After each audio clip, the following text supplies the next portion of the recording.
Hi, I'm Chris Royle. I'm Solutions Architect at Daedalus and really passionate about HL7 FHIR and what interoperability can do to improve healthcare outcomes for patients. If you've been following my previous blog posts from the A to Z of FHIR, it was a short, sharp set of 26 posts that I did on LinkedIn, just covering various aspects of the FHIR standard that I thought were the most important. It's a little over 12 months on from that, and there's still so much of FHIR that I think we can really understand and get our teeth into. So in this series, I'm calling it FHIR in 5. I'm going to cover 26 different aspects. You'll see me talk about various aspects of FHIR in roughly 5 minutes. I certainly won't get it down to that quick for each of the subject areas. They are big, but I'll try. So hopefully you'll enjoy this series with me. Welcome to the first post in this series, FHIR in 5. First of all, we're back to the letter A. We've got 26 new topics to cover, so I hope you enjoy this series and learn a heap of FHIR facts that you didn't know before today. So letter A, I picked off authentication, authorization, and access control. There's a lot of detail behind those three aspects, and I'm only going to have a brief overview of those aspects and certainly deep dive as your interest is piqued in this area. The thing about FHIR that people normally start with is they think, okay, well, I need to access patient data, I need to access information from a FHIR server, and how do I work with queries and things like that. Whereas the first thing we should be thinking about is how do we securely access patient data? How do I know that I'm supposed to be able to write data back to a FHIR server? Do I have the right credentials and access controls behind me to support that? And it shouldn't be something that's an afterthought. It should be up front, which is why I decided to start this series with such an important topic. So if we look at authentication to start with, the Smart on FHIR standard, and Smart on FHIR was born out of the US in a piece of work that they've done around trying to create applications that sit on top of EMRs and provide access to those underlying FHIR APIs that each of those EMRs support. They had to tick off a number of challenges that were really common around authentication and authorization, and they wanted to do so in a way that leveraged best practice. And so what you'll see in the work that's been done is that it's underpinned by OAuth 2, a common authentication authorization environment. So we don't have to rethink how authentication authorization is done. It's leveraging that existing standard, which is great. So from an authentication point of view, we've got two real options. The private key JWT is more used for the user interaction pattern, where I log into an application and using those credentials, I want to authenticate against the server and get a valid token. And then using that token, I'm then able to interact with the FHIR server. Really good for that interactive way of accessing an application, and really secure.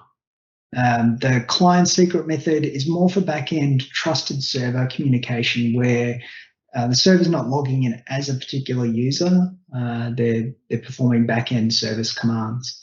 The reason that the JWT method is preferred is that you're not passing a shared secret over the wire.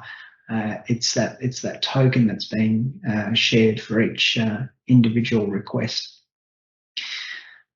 From an authorization point of view, then, Smart on FHIR looks at two aspects, being the Smart App launch, so launching an application from within an EMR in context. So I've got a patient, I've got my user credentials, and I want to delegate that user all the way through to a FHIR server to authorize the actions that are going to take place, which will then feed into access control. The smart backend services are, again, for those back-end service operations where there's no real user interaction. It's a back-end service wanting to interact with the API. For access control, FHIR supports both RBAC and ABAC models, and you can certainly read on the security link at the top there around more detail of those components. But basically, users are provided access through their role or access to individual attributes within the model. So we can determine whether a user should have access to all or part of a particular FHIR resource. It can be a really complex area to consider. There's a lot of things to think about when we think about access control. So if we think about, should access be granted all the time? Is it something that's a 9 to 5 operation? The user shouldn't have access outside normal business hours. So we can control those, or we can think about those kinds of controls. What granularity of access is required? Do they have access to all of the record, or do they only get part of the record? If it's a research aspect or a research app, does it need patient identifiable information, or is that obfuscated in some way? There's also some security tags that are available within the FHIR metadata against each of the resources that can be applied. So it might set restrictions or the status of confidentiality against the record. So these are the things that feed into those access control patterns. And some other aspects: can we just read the data? Can we write it? Can we update it if it's already existing? Can we delete it?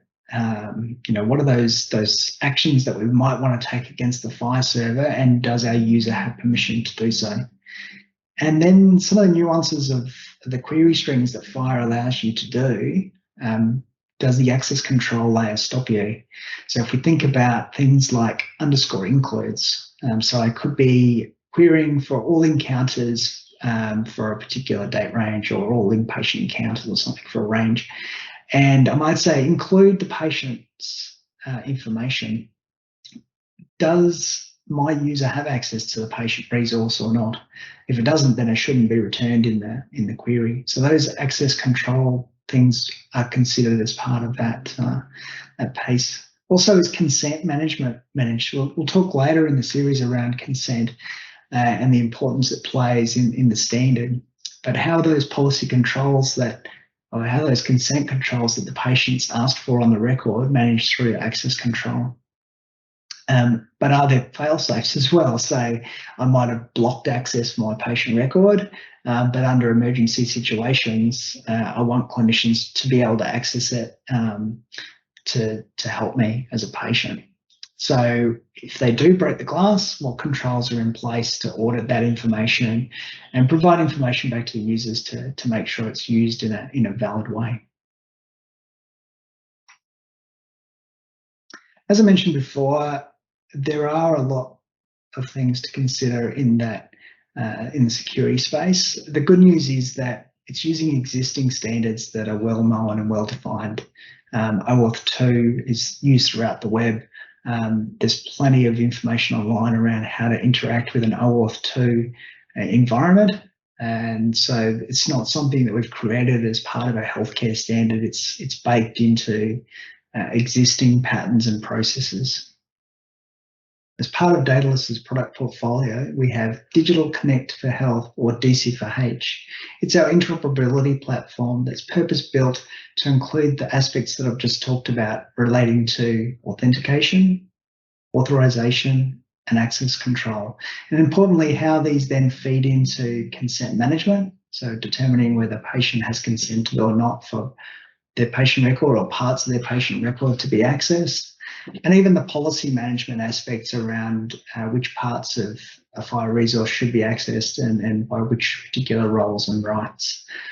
If you'd like to find out some more information around DC4H, come and talk to me at Dataless, or you can follow the link on the next slide to see how you can learn more about DC4H and how it can solve some of your interoperability challenges.